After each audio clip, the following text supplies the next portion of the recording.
This podcast is for informational purposes only.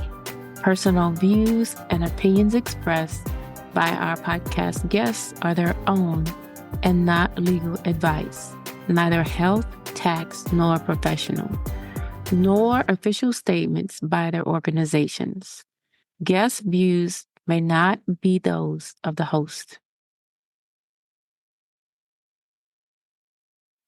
Hello, and welcome to AI or Not, the podcast where business leaders from around the globe share wisdom and insights that are needed right now to address issues and guide success in your artificial intelligence, your data, and that digital transformation journey. Now, today, I have a special guest with me, and that is Zoher Karu. And Zoher is a data analytics and AI executive. And I am Pamela Isom, your podcast host. Zoher, welcome to AI or Not. Thank you for having me, Pamela. Happy to be here. Thank you. And thank you for joining us. As I said, you are joining us as we kick off season 3. And so we are excited to have you and appreciate you taking the time to share your thoughts and your perspectives with our listeners. To start out with, let's have you tell me more about yourself, your career journey, and how that has shaped where you are today. Oh, great. Thanks for that. You're right. My career journey has been a little bit of a winding road. My educational background is I did a bachelor's, master's, and a PhD in electrical engineering and computer science, but then didn't end up using it directly. Went straight to McKinsey, did management consulting for several years in a variety of industries and a variety of problems. Got to work as a product manager and lead product management for a company that tracked customers inside of retail stores using cameras. So where you walk, where you shop, how long you spend in certain parts of the store. So that was quite fascinating. Got to work for Sergio Zeman briefly. He was the chief marketing officer at Coca-Cola, who had left Coke to form his own company, and got to work directly for him, helping companies grow their brands and marketing strategies. I worked for another small startup analyzing phone conversations. And this is large language models appeared on the scene, but like, what is the subject of the conversation? Are customers upset? What are they upset about? What agents are better than other agents? So having worked in consulting in a bunch of smaller companies, I then moved to bigger enterprises where I was basically leading large data and analytics teams, and most recently some of the AI work. So I worked in Sears Holdings, the retailer, then eBay, then Citibank, which was actually based in Singapore. So I worked overseas, and then Blue Shield of California Health Insurance. So worked in a variety of places all around data and analytics and trying to help businesses maximize the value that they have from their data and make better decisions and drive their business forward. Like recently, just after Blue Shield, I've been doing some independent work helping a variety of companies out, again, along the same themes of trying to maximize the value from their data. That's exciting. Wow. Well, congratulations on a successful journey. How has what you've done in the past really helped shape where you are today and where you're headed? So, look, I think people are, of course, recognizing that there is more and more value to the data that they have. They're doing a better job at collecting it. There's more and more sensors that are available everywhere, like your watch is collecting data now, and your cars are collecting data. And there's a lot of data in the world, and that just continues to explode. But I think the key remains around: are you organizing it well? Do you know where it is? How are you going to use this information? And most people, not most, but many people are stuck in just producing reports. So, okay, fine. That is one way to look at data, but that is not actually using your data to propel your business forward.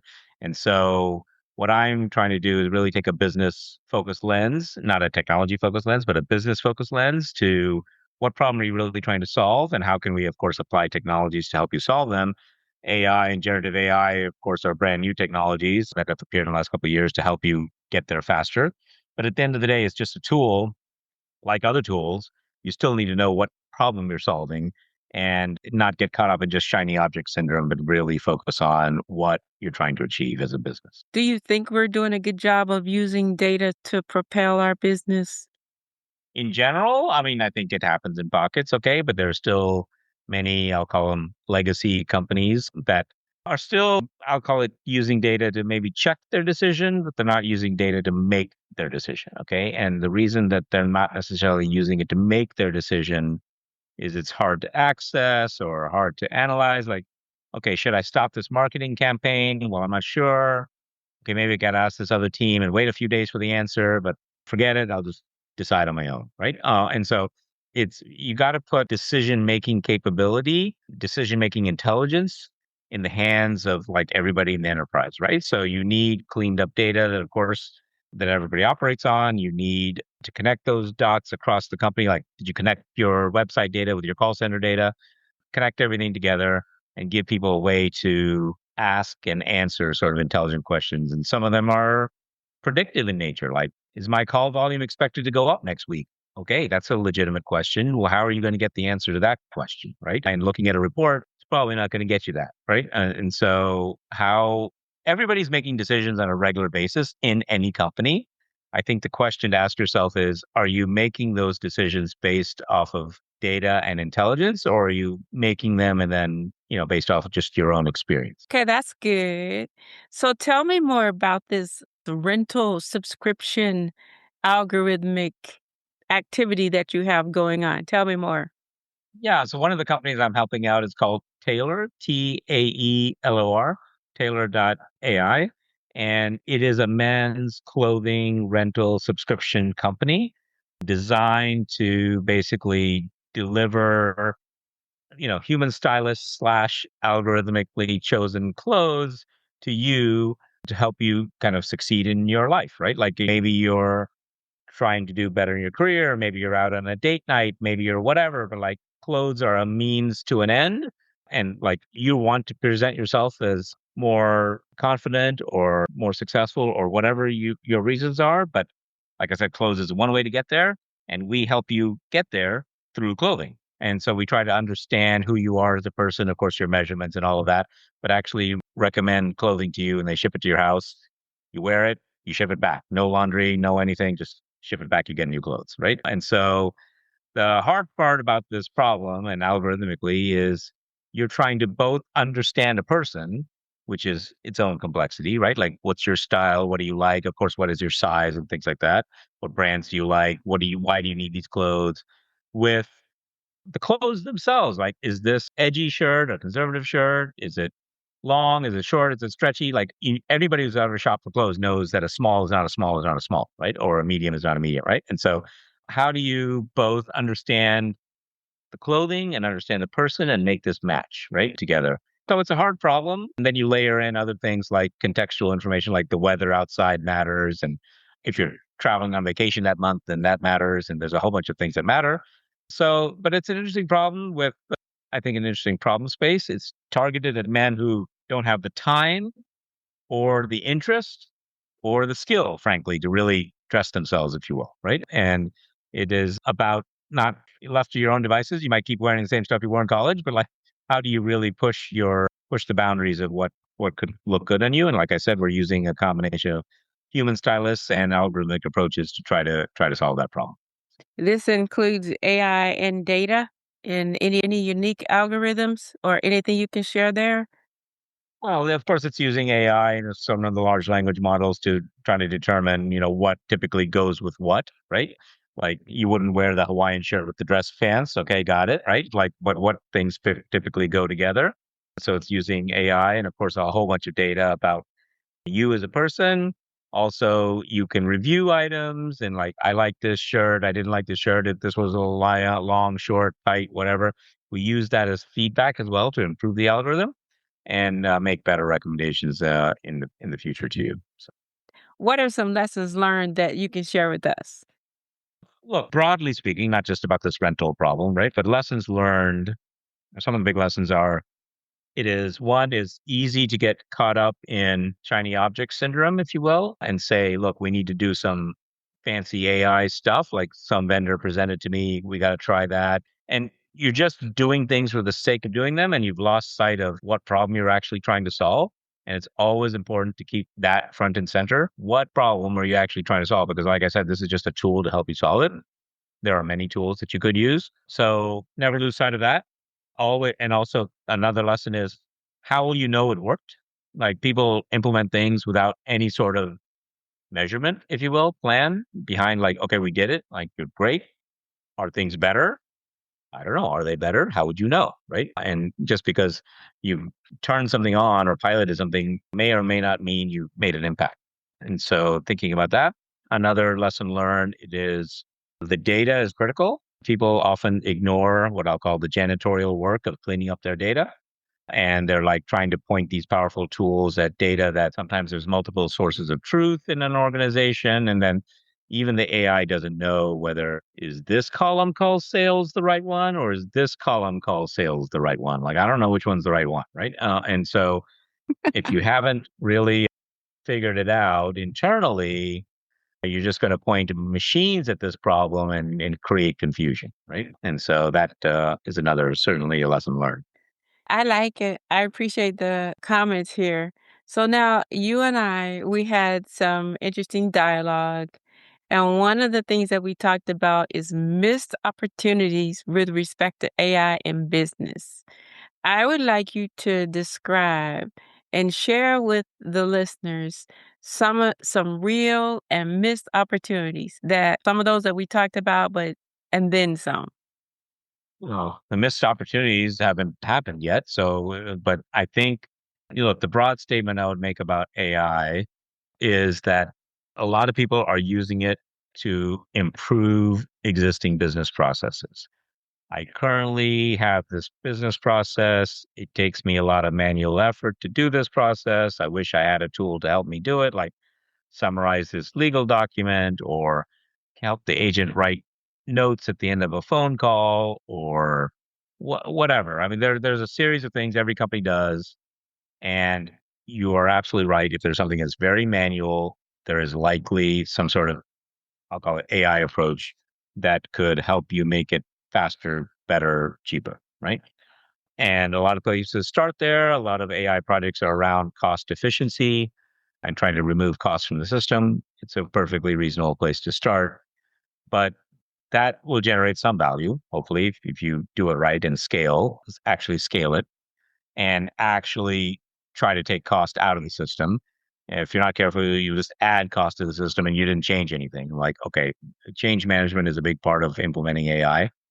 Mhm. But the bigger value, in my opinion, is not using AI just to improve existing processes, but it's using AI to rethink your entire process, right? Like, I mean, just to take an extreme example, yes, I could use AI to help call center agent do their job more effectively by helping them write their notes after the call, for example. Maybe the real question you should be asking yourself is like, why am I even taking a call in the first place? Right? How do I really think about rethinking my company and get rid of my call center or automate it in some way completely? Right. And so that kind of thinking really requires a lot of business transformation and is definitely much harder to execute. The reason it's harder to execute is it typically crosses organizational boundaries, right? Like eliminating the call might mean making our website more functional. So I can get rid of my call center, but that means the digital person and the web call center person have to coordinate with each other. And so crossing these organizational boundaries in any organization is typically harder than just trying to improve a process within your own organization, right? But if you can crack the code, I think there is more value to be had in those complete overhauls or redesigns or transformations or whatever word you want to use, rather than incremental efficiency improvements, which will add value, no doubt. Okay. But the bigger prize is rethinking the way you do your business, right? Like car insurance, for example, they used to have to send an agent out, look at your car, or you have to take it to a shop and blah, blah, blah. Now you just take a few pictures using your phone, upload it, boom, got your estimate right there. Right. That's totally different than the way it used to happen. Right. And so really thinking about how do I change the way I operate, I think will yield the most value. So, That's good. I like it. I appreciate that. I don't think about it. Well, maybe I do. I mean, I'm so tired of hearing about how I can use AI to take notes. Oh my gosh, like that was the best example because there's so much more to it. There's so much more value there. That was a good point. I appreciate that. Look, AI is a really, at the end of the day, ultimately is about making decisions, right? Even this agentic AI kind of thing on the scene now is agents will carry out actions for you. They will make decisions for you and act on it, not just give you information, right? Mhm. Yes, giving you information is still one step of the process, but a human still has to do something with that information, right? So as we get further and further down this maturity curve, actions will start happening automatically, right? And so it'll automatically reorder the part. It will automatically change the image on the website. It will automatically do things automatically, right? So And you're comfortable with that? I think yes, we don't want machines running wild and free necessarily. There's like human in the loop, there's human watching the loop, there's human out of the loop, right? And there's probably a different mix of these things that are going on, right? And certain industries you have to be more careful than others, like healthcare and so forth, right? But I think the technology is improving every day, as we well know, right? And it's getting better and better and better. And does it make mistakes? Sure, can make mistakes. Do humans make mistakes? Yes, humans also make mistakes, right? You'll see it in the headlines. Tesla car, just to pick on them for a second, Tesla car on autopilot runs into whatever, XYZ truck, tree, whatever, right? And it makes headlines everywhere. Humans have car accidents every day, like Every at a day. factor of like 100,000 more than a Tesla. Nobody does not make a single headline, right? And so there's this expectation that machines are perfect. And I think that is a false or a dangerous expectation. It's never going to be perfect, perfect. But there are many cases where it's already better than humans, right? Like in reading x-rays or looking for this or like there's already places where it's surpassed humans. I mean, look at all these games like chess and Go and whatever else. And like, yeah, it's better than a human, right? So I think people are right to be critical, but I don't think that means being so critical that you never trust, right? I think that's going too far. What I will also say is we as a society are in danger of losing our critical thinking, right? If we just turn everything over to whatever, ChatGPT or your favorite model, and just believe what it says all the time without thinking about it, that's not good for society either. Like, what? Humans still have to think critically. They still have to imagine new things and question things and explore. And all of those things matter, not just blindly letting machines just do everything for you. And then what are we going to do? Right. And so that is an important skill. And I worry a little bit about that, that we don't want to become so dependent that we lose critical thinking skills. The advantage of AI is it can automate a lot of the manual work to free up your time to be able to do that critical thinking as long as you keep doing it. Right. As opposed to, well, I have nothing to do now. So, yeah. I Yeah. agree.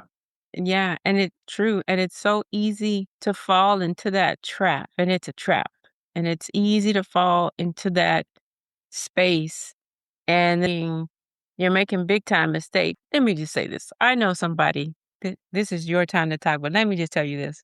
I know somebody, and we all do, and I call it AI etiquette, or digital etiquette.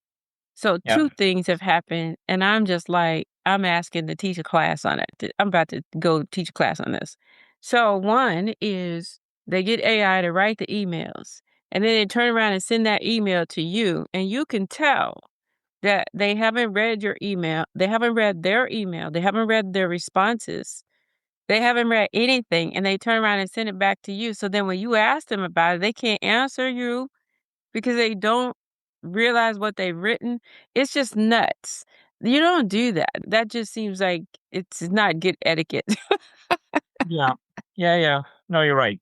I think it's in many cases it's assist and augment, but it's not necessarily replace, right? And so can it summarize the main points from this 100-page legal document? Sure. Does it mean it should go to court for you without you showing up? Okay, maybe not. All right. And so and we're all collectively still trying to figure it out, right? What is the right role and what's the right mix of how much automation and how much manual and how much this and how much that. And so we're all learning as we go, and it changes daily, as we talked about. So it's an interesting time we're living in, no doubt. Like things are changing fast, no doubt. Okay. But the truth is, the pace at which they're changing today is actually the slowest it's ever going to change. It's only accelerating. It's not slowing down, right? So True, and you don't wanna be left behind, even though we don't know what that is, because you can be caught up today and just totally out of the loop on tomorrow. But the that's right. second example that I had was very similar, like, the person gave me some materials to review, but the thing is that as I was reviewing the materials, I could tell that it was not what she intended to give me.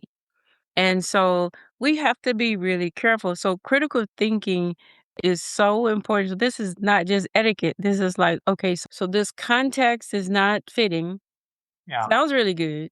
It's Yeah. not fitting. And then I had to make a decision on what to do with this information. I'm not Yeah. opposed to universities allowing the use of AI to help fix grammatical errors, to Sure. help students come up with a thesis. I'm not opposed to that because I feel like that's like telling them they can't use a calculator. They're going to do it. Yeah. Yeah. So, or just gonna drive shadow AI, right? So I'm not opposed to any of those. I am wanting us to be strategic about how we use the tools and the capabilities. And I want us to be deliberate and intentional about advancing our critical thinking skills you mentioned earlier.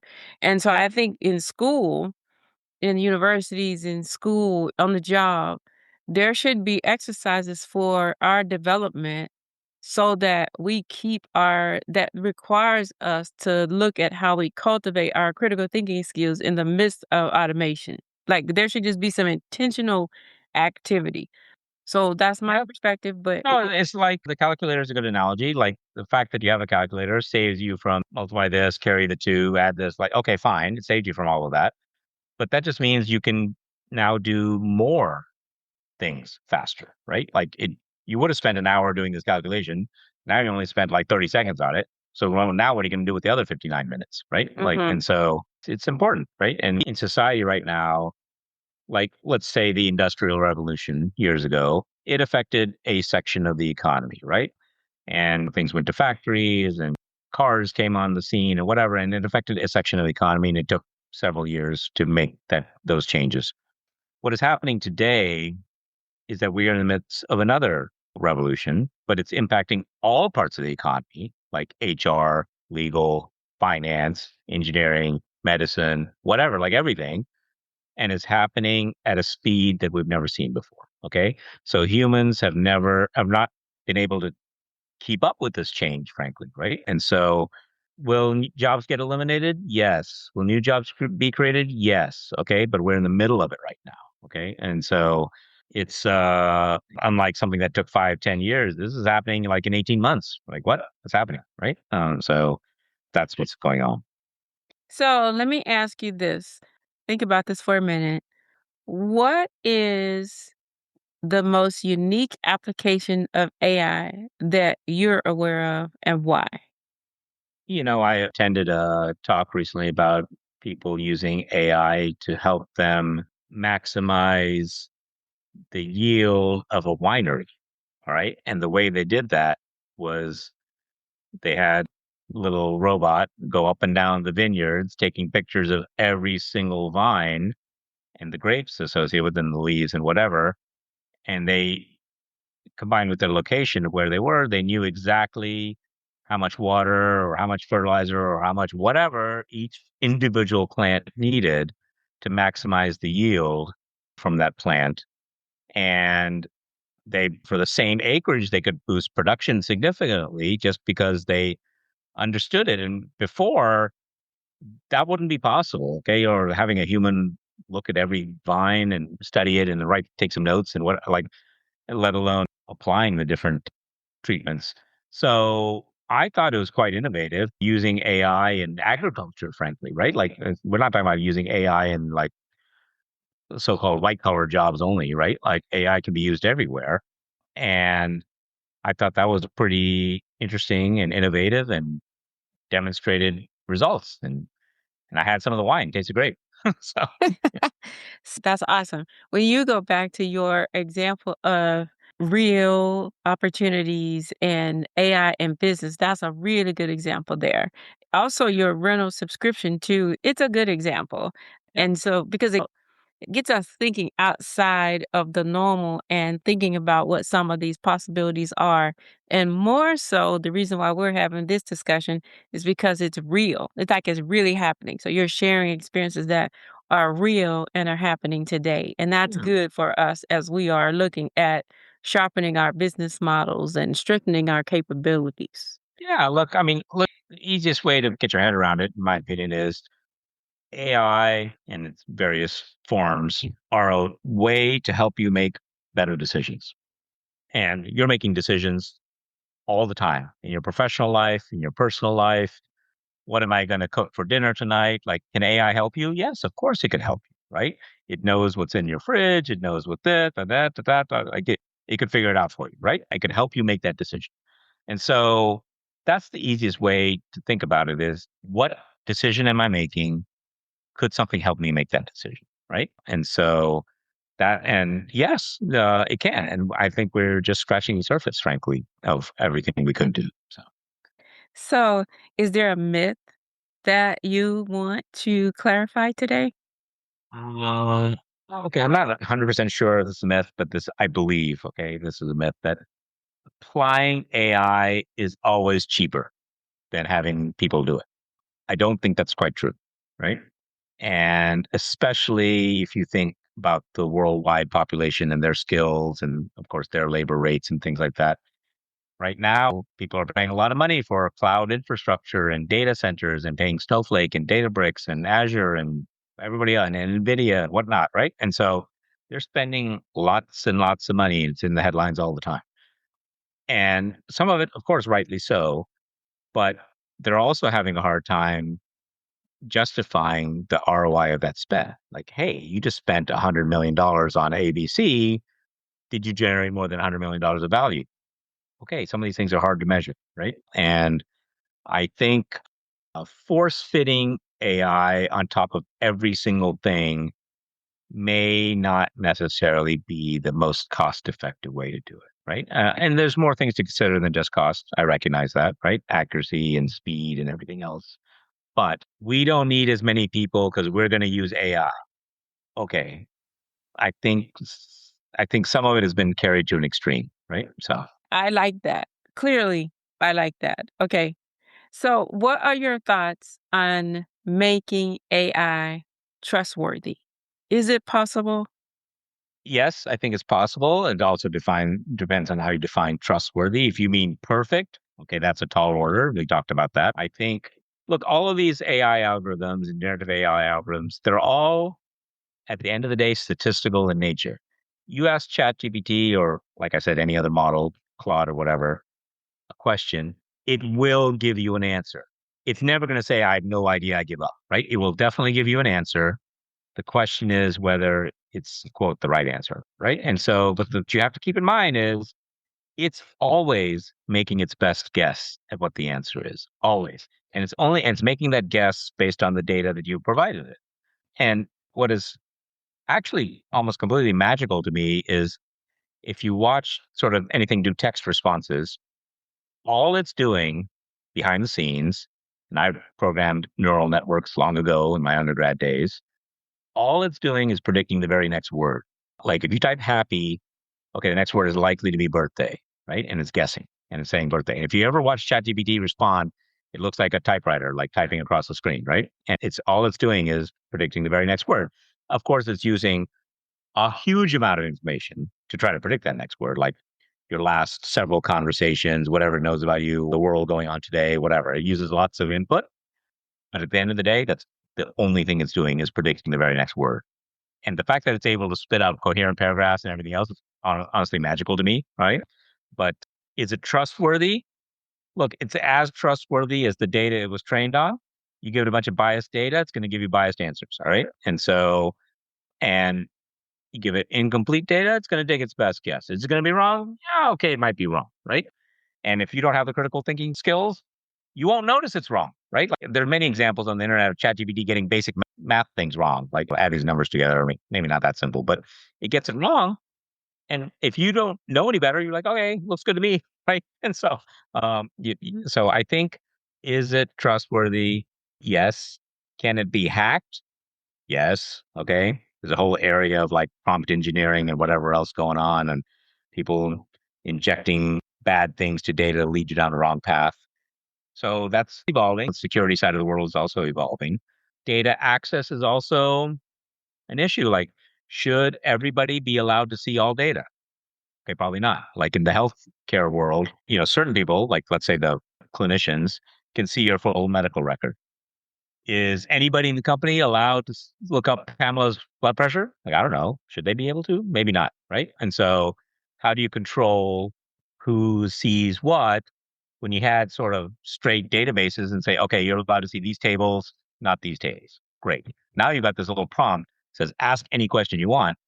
What is Pamela's blood pressure? How does it know?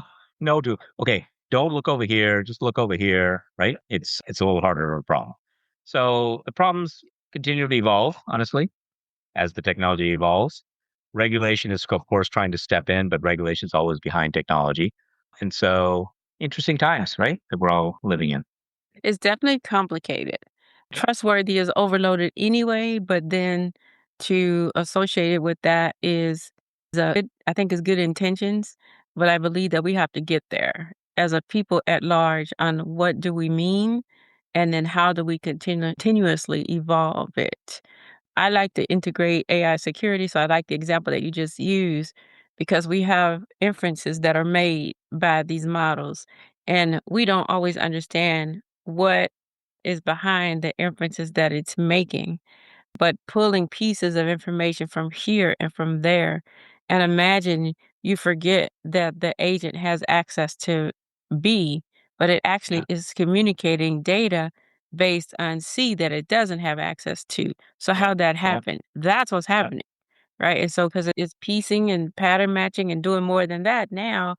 And so it's aggregating information from many, many different sources. Yeah, That's where it forms its opinions based on more data than you could think about consciously, right? exactly. Yeah. And So that's where I think that's where AI security, in my perspective, and trustworthiness, if we're going to get there, we're going to drill into that, right? That information, that data, which is your area, your lane. So that's why you're here, because you know about data. So my question to you is there a call to action? And usually I ask, and I'm asking you now, are words of wisdom or both that you would like to leave with the listeners. But before that, is there anything that you wanted to talk about? Anything else that you want to hit me with? no, I think we talked about a lot of things from philosophical, societal implications to practical data problems and so forth. So I think we had a good conversation. I enjoyed it quite a bit. In terms of call to action, I guess from a broad perspective, I would restate some of the things I talked about earlier in terms of things people miss, like don't just chase the shiny object. Think about the problem you're trying to solve. And then not just the problem, but how do you know you will have solved it? People skip that step a lot, right? And so, uh, well, this pilot went live. Great. Is it better? I don't know. It's okay, great. So you've got to really think it through, and also think through the change management. It's easy to say at the top level, sure, let's do this, but the people who have to change their behavior are somewhere in the middle, and people don't like change. I mean, it's just human nature. They don't like change. So if you don't give them an incentive to change, they're going to resist it, right? Like, why should I change? Right? It's been working fine for me. I don't need to do anything different. Right. And so, yeah, because you'll run into a brick wall, like head first, if you're not careful, if you don't think through the change needed. And just because it seems better or faster or cheaper, like, of course, this algorithm is better. Why? I don't understand why nobody's adopting it. Well, that's because you didn't think through the change, right? And so that's a big piece of it. And then just from a super tactical standpoint, a call to action, I would say, is for all the men or all the women who have men in their lives, go visit Taylor.ai, TAELOR.ai, and check out the men's clothing rental business and see if it could be a fit for you, or at least give it a try. Okay. All right. Well, I certainly appreciate you joining me. This was kind of fun. So I appreciate you joining me, and I like all the ideas that you have. So thank you so much for being here.